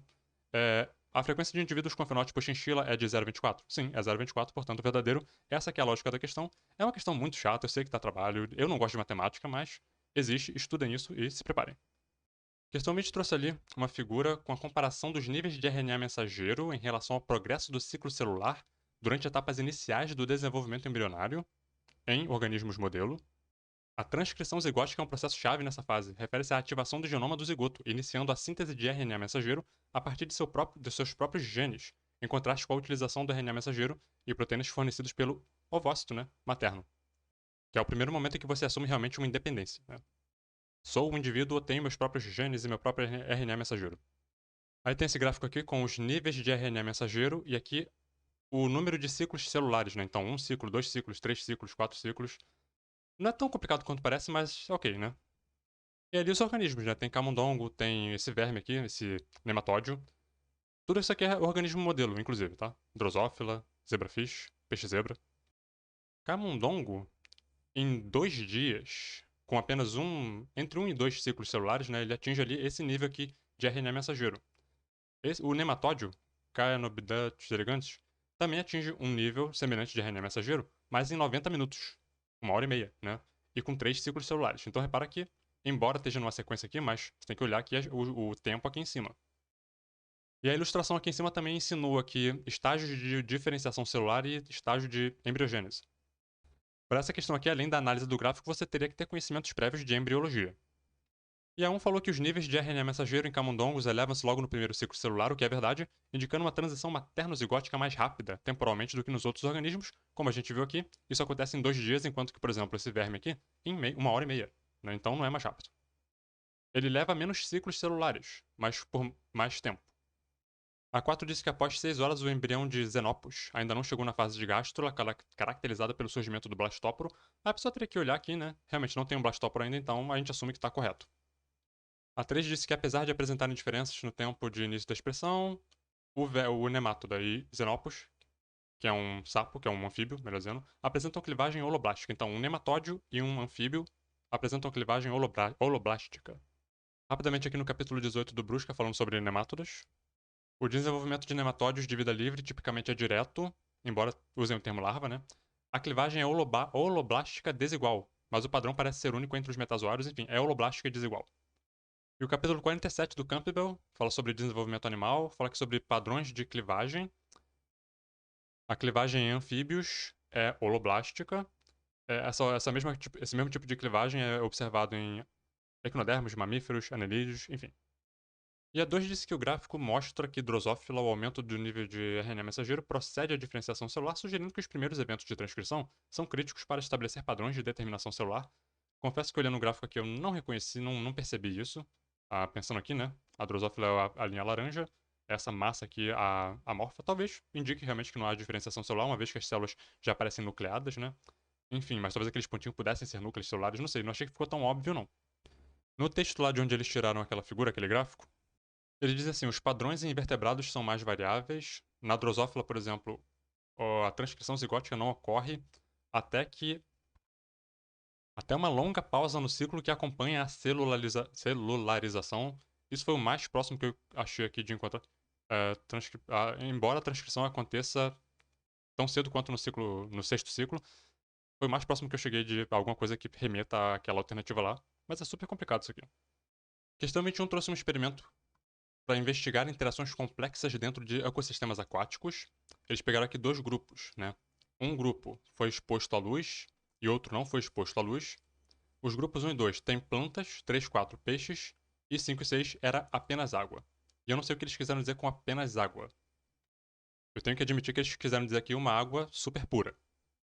Ou seja, no grupo exposto à luz você ia ter uma planta, um peixe e água, e no escuro também você ia ter uma planta, um peixe e água. A partir dos resultados gerou-se essa tabela aqui, com a média do pH e o erro padrão de cada um deles, para cada um dos grupos. Então eu criei aqui os 2 ambientes. Nesse aqui tem a luz, né? Aqui tem a planta, aqui tem o peixe e aqui tem a água. A água eu representei aqui pela água Miliquê, que é uma água super pura, utilizada em laboratórios que fazem, enfim, experimentos ali que envolvem, necessita, né, de uma pureza extrema na água. Para quem vai fazer análise em espectrofotômetro, por exemplo, a água Miliquê é perfeita, porque o branco dela praticamente é perfeito, né? Bem melhor que o da água destilada. A água destilada é uma água pura, né? Mas, assim, comparada com a água Miliquê, a água destilada ainda é inferior. Inclusive, se seu laboratório tem água Miliquê, vem gente de longe, às vezes, bate na porta para pedir. É uma coisa super. Acaba virando uma coisa meio social, né?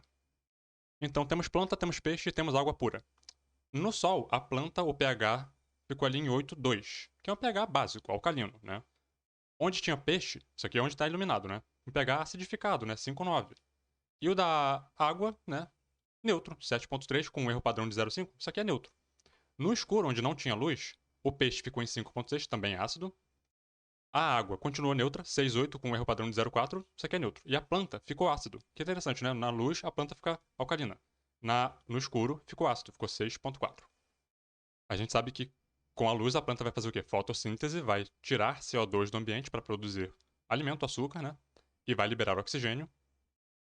O peixe está fazendo exatamente o contrário. Ele está pegando o oxigênio do ambiente e está eliminando o CO2 pela respiração aeróbica, que a planta também faz, mas a planta ela compensa isso pela fotossíntese, né? E na água, se a água for pura, nada está acontecendo, porque é apenas água. Então, a 1 corretamente falou sobre o aumento do pH onde tinha planta, né, devido à atividade fotossintética de captação de CO2. A 2 falou sobre a respiração celular nos peixes, né, que também diminui ali o pH, acidifica o meio, né? A 3 falou que o aumento do pH em amostras expostas à luz, sem a presença de organismos fotossintetizantes, ou seja, onde não tinha planta, pode ser atribuído à fotólise da água. Para começar, isso aqui não aconteceu, né? Onde não tinha planta, não houve aumento do pH. Então, isso aqui tá incorreto, né? E mesmo que tivesse havido, não teria sido por conta de fotólise da água. E a 4 fala sobre erro padrão, tá correto também. Tudo em biologia é muito complexo, tudo que envolve seres vivos é complexo. 22 trouxe aqui Odum e Barrett, a Bíblia da Ecologia, né? Falando aqui sobre ecologia de paisagens. Um tema interessante que, na verdade, eu tenho pouco contato com isso, mas é interessante. O mosaico de paisagem é composto por 3 elementos principais: matriz, mancha e corredor de paisagem. Aqui uma imagem ilustrando um corredor ecológico lá no Parque Nacional das Emas. Uma imagem bem referenciada dessa vez. Parabéns para quem fez a questão. Se houver um ou mais cursos d'água com vegetação ripária, mata ciliar, aquela mata que fica ali na beirada do rio, né? Nativa, que une fragmentos florestais, como ilustrado acima, a paisagem será considerada como: ela pode ser corredor de perturbação, corredor plantado, corredor remanescente, corredor regenerado, corredor de recurso.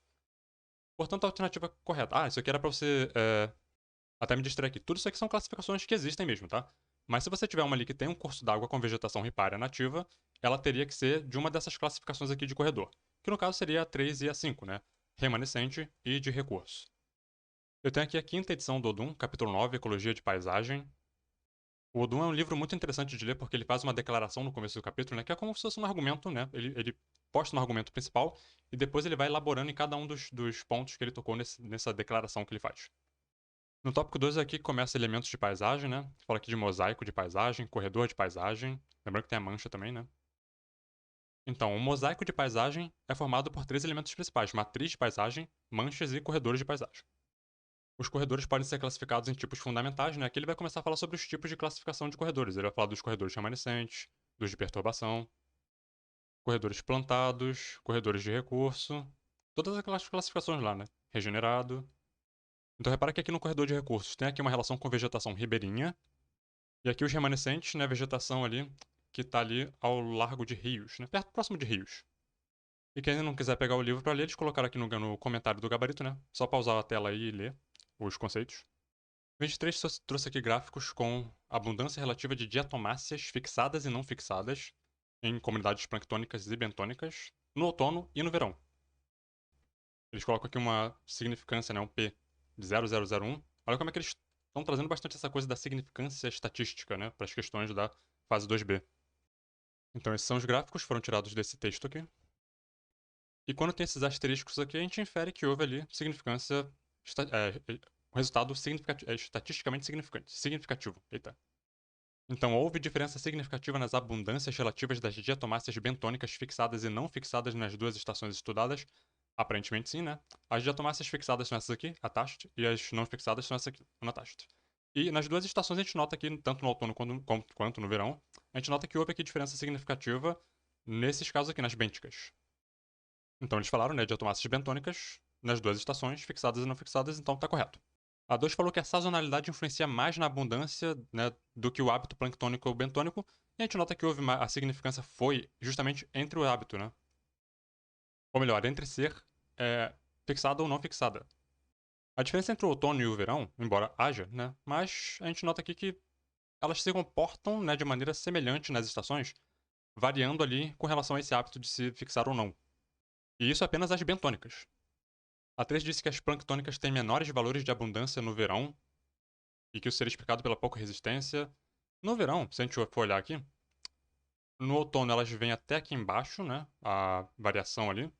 E no verão dá uma subidinha. Assim, é difícil explicar, mas eu reconheço que realmente no outono, digo no verão, a abundância relativa é maior. Confesso que eu não consigo explicar assim com palavras, até porque essa hora eu já tô quase morrendo aqui. Mas dê uma analisada isso aí, busquem um professor aí para ajudar, né, a orientar a leitura desse gráfico. Leitura de gráficos é uma habilidade importante para essas provas.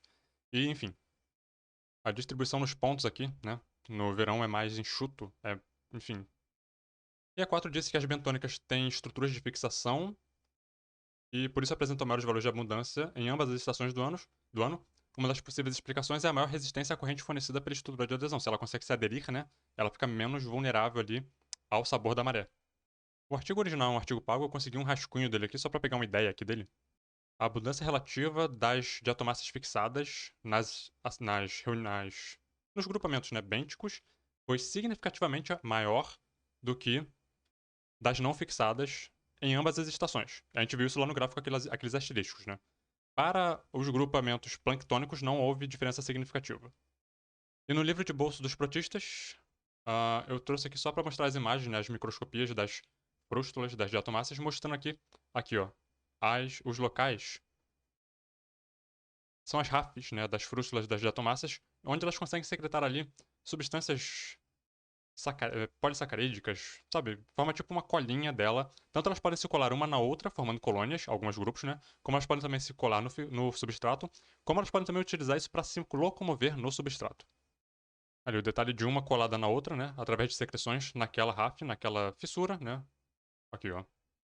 Ali o sistema da RAF, né? Que ajuda as diatomáceas que se locomovem. Aquelas que não se. Que eles chamam de não móveis são as que ficam. Elas vão pela coluna d'água, né? Elas não se movem ativamente. As que secretam esses polissacarídeos, elas conseguem ter esse movimento, essa locomoção ativa por essa secreção através desse sistema da RAF. Através dessa secreção, ela se adere ao substrato e pode, inclusive, ir andando, entre aspas. 24 falou sobre tanatose ou lente simulação, que é a simulação de morte, né? Você se fazer de morto quando você está se sentindo ameaçado. Ela fala que isso é um comportamento animal, né? É, ela tem ali impactos, né? Efeitos negativos em relação ali de alimentação, reprodução, porque quanto mais tempo o animal fica se fingindo de morto, é menos tempo que ele vai ter para forragear, para buscar um parceiro, para reprodução. Tem uma fêmea lá, enquanto o cara tá se fazendo de morto, passa um outro na frente e pega a fêmea, entendeu? Ele perde a chance.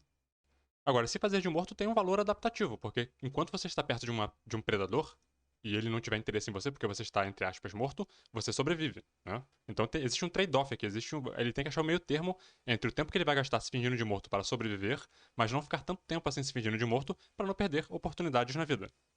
Fizeram um experimento ali com um feromônio de agregação em fêmeas e machos de besouro. A hipótese é que esse feromônio afete o comportamento de simulação da tanatose, né? E os resultados estão aqui. A gente nota aqui num gráfico, né? A duração do tempo que ele fica se fingindo de morto. A macho azul, macho, fêmea vermelho. Na ausência do feromônio e na presença do feromônio, aparentemente o feromônio diminui o tempo que ele fica se fingindo de morto. Tanto o macho quanto a fêmea.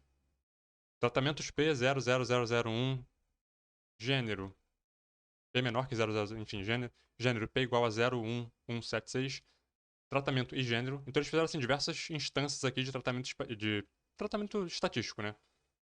E assumiram ali uma probabilidade de erro de 5%. Então, a presença do feromônio teve efeito na duração do comportamento de simulação de morte na espécie, sim, tanto em machos quanto em fêmeas. Portanto, correto. 2. O gênero influenciou significativamente a duração do comportamento de simulação de morte. Machos apresentaram duração maior. Enfim, aqui a gente, né, tem que pensar se houve ali essa influência significativa quando considerada com gênero. Como eles colocaram uma significância de 5%, né, os tratamentos deram ali P menor que 0,001, ok. Agora, toda vez que eles colocavam gênero, ficava 0,1, 0,4, né? Então, assim, aparentemente, gênero bagunçava ali a hipótese deles. Ou seja, esse gênero não tem, a princípio, nada a ver com o comportamento. Não tem nenhuma influência significativa, né, no comportamento, ser macho ou ser fêmea. 3 disse que a duração prolongada desse efeito de morte na ausência do feromônio tem efeitos na alimentação e reprodução. A gente pode inferir que sim, né? Porque isso estava lá no texto, né? E a 4 disse que as fêmeas são mais influenciadas pelo feromônio do que os machos. Também, de novo, a gente não consegue derivar isso a partir aqui do gráfico, por exemplo. Aparentemente, houve ali uma resposta igual entre um e outro, né? Claro. Alguma variação ali, mas um erro padrão, né? Mas aparentemente a resposta foi a mesma. O artigo original, onde eles trabalharam aquele gráfico, vamos ver aqui algumas coisinhas nele. Então, para começo de conversa, eles encontraram que sim, os que foram expostos ao feromônio tiveram ali uma duração significativamente mais curta, né, desse efeito ali de se fingir de morto. Já nos resultados, eles dizem que não foram encontrados resultados significativos, né, quando considerando ali o sexo ou a interação entre os sexos, entre o tratamento e sexo. Inclusive, o termo sexo é mais apropriado nessa discussão do que gênero, mas isso é uma outra discussão. E voltando aqui no resumo, eles falam, né, durações longas, prolongadas desse efeito de se fingir de morto, diminui ali a oportunidade de se alimentar, forrageamento, né, reprodução, e portanto o fitness, né. Portanto existe aquela coisa que eu falei do trade-off, né, você tem que ter a medida certa de quanto tempo você vai ficar se fingindo de morto para não perder oportunidades na vida. 25 trouxe aqui um heredograma com casos ali de Alzheimer, relacionados ali a uma mutação no gene PSEN1. Essa variante segue um modelo de herança autossômica dominante, isso aqui é importante, e apresenta uma penetrância de 20%, ou seja, 20% dos portadores do alelo vão expressar a característica, né? 80% vão ter o alelo e não vão expressar a característica. E aqui a gente tem o heredograma com o Antônio, que é o probando, né? Todos os familiares dele, os ancestrais, né? Pai, avô, etc., já morreram, ele está vivo. Isso é importante por quê? Porque essa doença que ele está querendo provar, experimentar aqui, né? Saber a probabilidade dele expressar, ela se expressa tardiamente na vida. Já quando a pessoa está lá, muitas das vezes, né, já com 60, 70, 80 anos. De repente, Antônio está ali com seus 30, 40 anos, não sei. Portanto, ele pode ter o alelo e ele pode vir a expressar a característica, mas ainda não chegou a hora. Ele quer saber qual é a probabilidade dele, a partir dessa ancestralidade dele, ter o alelo e expressar essa característica. Ok, corrigindo aqui, eles estão falando de Alzheimer precoce, que é uma forma do Alzheimer que afeta pessoas abaixo de 65 anos. Só para ajustar porque eu falei ali em cima, né? Porque eu pensei só no Alzheimer, que é uma doença geralmente associada com pessoas mais idosas. Então ele está preocupado em saber se ele, ainda jovem, né, vai expressar essa característica. Se ele tem o alelo em primeiro lugar, e se ele tendo o alelo vai expressar essa característica do Alzheimer precoce. A probabilidade foi de 2 em 125, vamos entender como é que é feito esse cálculo, porque é bem complicadinho, é chatinho, não tem jeito, né? Matemática. Então a herança é dominante, né? Então o alelo azão, no caso aqui, vai determinar ali. A pessoa vai ser portadora do alelo e pode vir a desenvolver, a expressar a característica. Por ser um alelo raro, uma mutação, a gente assume que todo mundo que expressa a característica é heterozigoto. E quem não é da família, a gente assume como sendo homozigoto recessivo, não tendo alelo. É como se fosse uma mutação que surgiu em alguém e depois foi passada para os descendentes. Então apenas naquela família ali esse alelo vai estar circulando. Então, de novo, eu fiz aqui de maneira bem didática, até porque eu também preciso disso, né? Eu também preciso organizar meus pensamentos, porque matemática é aquilo. A penetrância do azão é de 20%. 20%, 1 em cada 5, certo? 1/5. Portadores têm 20% de chance de expressar a característica, de serem afetados, né? 20% é 20 sobre 100. Você pode simplificar 20 sobre 100 para 2 sobre 10 e para 1/5. Por isso que 20% é 1/5. E os 80% que não vão expressar a característica. 80 sobre 100, você pode simplificar para 8 sobre 10, que no final das contas, 4/5. Ok? A probabilidade de alguém fenotipicamente não afetado ter o alelo azão é igual à probabilidade de ter o alelo multiplicado pela probabilidade de não expressar a característica, no caso, 4/5. Isso a gente pode falar confortavelmente para pessoas que já morreram. Agora, o Antônio, por exemplo, ele está vivo. E ele quer saber a probabilidade dele expressar, ou seja, não seria 4/5, seria 1/5, né? Então vamos lá aos pouquinhos. Assumindo que Carlos, que é o patriarca aqui, ele é um heterozigoto, né? A gente faz o cruzamento aqui de Carlos com Gertrudes, que é uma homozigota recessiva.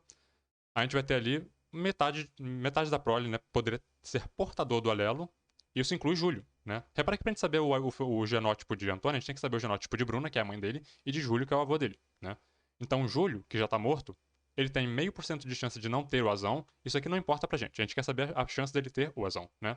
Ele tem 0,5% de chance de ter o azão e 4,5% de chance, né, de não ter expressado. Por quê? Porque ele não expressou, ele já morreu. A gente sabe que ele não expressou. Então assim, o cálculo se daria nisso aqui, meio vezes 4/5, porque ele poderia ter o alelo, meio, né, 1/2, mas ele não expressou, portanto 4/5. Considerando que Júlio tem o azão, o Júlio agora, né, o avô do Antônio. De novo, a mesma coisa, né, meio, a Bruna que também já tá morta, né, então de novo, a mesma discussão que eu fiz anteriormente, agora, 1/2 vezes 4/5, porque ela já morreu e ela não expressou a característica. Agora a gente vem para Antônio, que tá vivo, né? Considerando que Bruna tem o azão, então a gente sempre tem que considerar que o ancestral tem o alelo, porque senão não faz sentido, né? O Antônio não teria. O Antônio vivo, ele tem 0,5% de chance de não ter o azão, mas isso não interessa pra gente. Ele tem 0,5% de chance vezes 4/5 de ter o azão e não expressar, mas não é isso que ele quer saber. Ele tem 0,5% de chance vezes 1/5 de ter o azão e expressar. É isso aqui que ele quer saber. Então a probabilidade de Antônio ter o alelo azão e expressar a característica é de a probabilidade de Júlio ter o alelo, uma vez que ele não expressou, né? Meio vezes 4/5. Bruna, a mesma coisa, meio 4/5. E a dele, meio de ter o alelo, 1/5 de expressar. No final dá 16 milésimos, simplifica para 4,250 e simplifica para 2,125. Eu odeio isso aqui, tá? Eu tentei ser bem didático aqui. E eu também fiquei quebrando a cabeça aqui tentando, né, desvendar as minúcias dessa questão. Se ajudou alguém, tomara, né? espero que a didática toda essa enrolação tenha ajudado algumas pessoas que de repente têm muita dificuldade, assim como eu, nesse tipo de questão, para entender melhor. 26 discutiu aqui neurogênese, formação de neurônios, né? Um processo finamente regulado que envolve múltiplas vias genéticas. Utilizaram aqui o elegante, né? Que é aquele organismo modelo, aquele nematoda, modelo que a gente viu lá em cima. 2 genes de interesse, A e B, demonstraram ter papéis significativos nesse processo. Aí tem o quadro aqui embaixo onde a gente vai ver o papel de cada um deles, né? Então vamos lá. Padrão 1, 2, 3, 4, gene A, gene B, observação. Quando o gene A está inativo e também o gene B, nenhum neurônio se desenvolve. Quando o gene A está inativo e o B está ativo, nenhum neurônio se desenvolve. Ou seja, a atividade de B não promove neurônio, não promove produção, né, de neurônios, formação de neurônios. Quando o gene A está ativo e o B está inativo, um número excessivo de neurônios é formado. Quando o gene A está ativo e também o B, um número normal de neurônios se desenvolve. A gente compara aqui com a 3, né? Quando o A está ativo e o B está inativo, forma esse monte de neurônios em excesso, né? Aparentemente o gene B ele tem uma função de regulação do gene A, porque quando ele também está ativo, o número de neurônios se desenvolve de maneira normal, né? Portanto, gabarito letra A, o gene A promove a neurogênese, enquanto o gene B atua na apoptose de precursores neuronais, regulando, aqui ó, regulação, negativamente o processo para assegurar o desenvolvimento normal dos neurônios. Basicamente é aquilo que eu falei mesmo, né? Ele está regulando a atividade do A. Sem ele, a coisa fica descontrolada. Eu sei que você ouviu tudo isso e ficou pensando, caramba, isso aí parece aquele modelo ABC que a gente estuda lá, né, para ver a formação ali das partes de uma flor, né, sépala, pétala, estame, os genes, né, a interação entre eles, o A, o B, o C, quando tem só o A, quando tem só o B, quando tem o A e o B. Exatamente, aqui o capítulo 20 do Thais e Zeiger, né, mostrando aqui justamente essa relação, para fazer né, essa relação com aquilo que a gente acabou de ver. Então, por exemplo, o A, ele leva ali a formação de sépalas, mas quando o B tá junto, forma o quê? Pétalas. Então A mais B, pétala, né? O C faz carpelo. O C junto com o B faz estame, né? E o A e o B e o C junto, né, são importantes ali para formar tudo. Se você tira o A, você não forma sépala, se você tira o C, você não forma o carpelo e por aí vai. 27 trouxe aqui um experimento com besouros de cores diferentes, né, um castanho claro e um castanho escuro, espécies, né? Em ambientes também, ambiente arenoso, onde o chão, né, é claro, e num que tem mais argila, onde o chão é mais escuro. Então aqui a gente está pensando em camuflagem, né, sobrevivência, seleção natural. Então eles soltaram 4.000 besouros, né, 500 castanho claros, num solo arenoso sem aves, sem predadores, né? Mesma coisa num ambiente arenoso com aves, com predadores. Num terreno argiloso sem aves, num terreno argiloso com aves. Eles fizeram isso tanto para os besouros castanho claro, quanto para os besouros castanho escuro. No total aqui dá 4.000 besouros, né? E depois eles foram lá e voltaram para recapturar, para ver quantos tinham sobrado disso, né? Então a gente infere que o besouro castanho claro, num solo escuro, né? Ele vai ficar menos camuflado. E num ambiente onde tem aves, predadores, ele iria perecer, né? E a gente de fato observa isso nos dados. Vou mostrar um gráfico aqui. Eu nem ia fazer esse gráfico, mas aí eu fiz e ficou bonitinho, então vamos lá. Areia sem aves.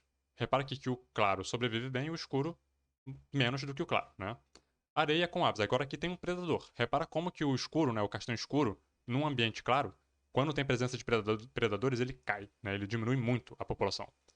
Argila, que é um solo mais escuro, sem aves, e depois com as aves. Olha como é que os castanhos claros, no ambiente escuro com aves, também tem aquela queda, né, aquela diminuição importante da população.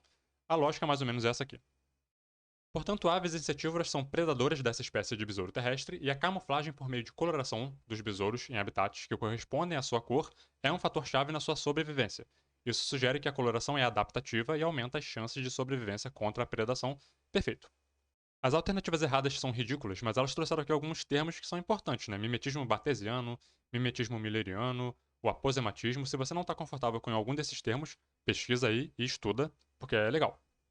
Aposematismo é coloração de advertência, tipo a coloração da cobra coral ou aqueles animais que têm alguma mancha vermelha ou amarela.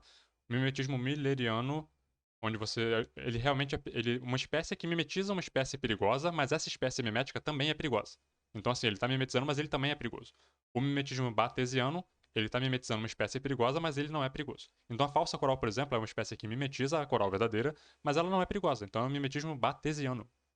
Questão 28 vai discutir aqui o cromossomo Y, que por conter poucos genes, uma sequência longa de DNA satélite em tandem, por não realizar recombinação, vamos discutir isso, e ser encontrado somente no sexo biológico masculino, o que também a gente pode discutir, mas eu não vou entrar muito nessas discussões não, porque fica uma coisa muito lateral.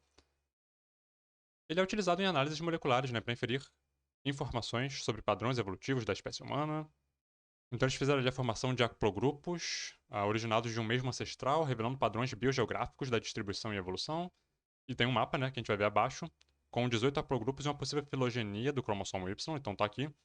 A gente repara aqui, na África, né, tem essa coloração aqui mais azulada, indica que a parte mais ancestral, os haplogrupos mais ancestrais, vêm daqui, o que indicaria uma origem humana a partir da África. Isso é uma discussão super densa, resumir em uma frase, obviamente tem um monte de coisas que deveriam ser ditas, mas basicamente a ideia é essa.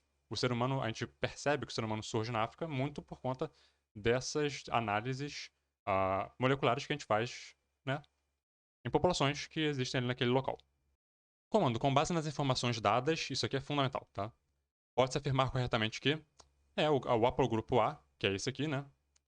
Vai estar presente aqui bem marcadamente ali na África, e sua frequência é uma forte evidência da origem africana da espécie humana, Homo sapiens, e sua migração para o continente europeu e asiático. Uma vez que surge na África, ele vai se espalhando pelo mundo, atingindo a Europa, a Ásia e eventualmente as Américas.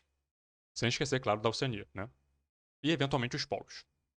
Mas por que eu falei que com base nas informações dadas é importante? Porque a diz que mutações não são a única fonte de variabilidade do cromossomo Y. E isso aqui está, na prática, errado. Sim, os cromossomos Y, eles sofrem mutações, mas eles também podem variar por recombinação. Eles sofrem, sim, recombinação na região pseudo-autossômica, certo? Mas como eles disseram com base nas informações dadas e no texto que eles deram aqui, diz que o Y não realiza recombinação, o que está errado, né?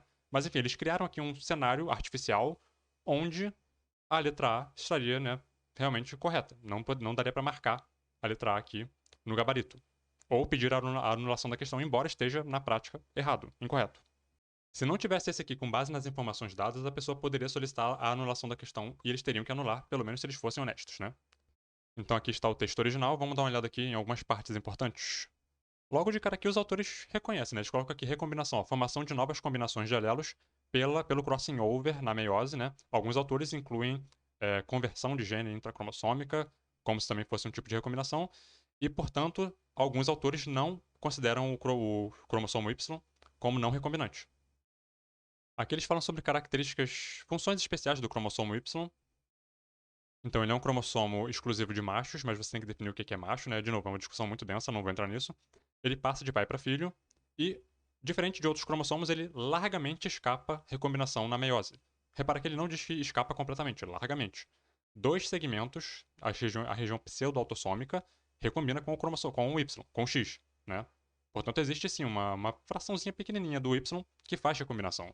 Mas para os propósitos desse artigo aqui, eles vão referir apenas à parte não recombinatória, não recombinante do Y. Portanto, quando eles falam Y aqui, eles estão excluindo a região pseudo-autossômica. Então, quando eles dizem que o Y não faz recombinação, eles estão literalmente dizendo que a parte não recombinante não faz recombinação.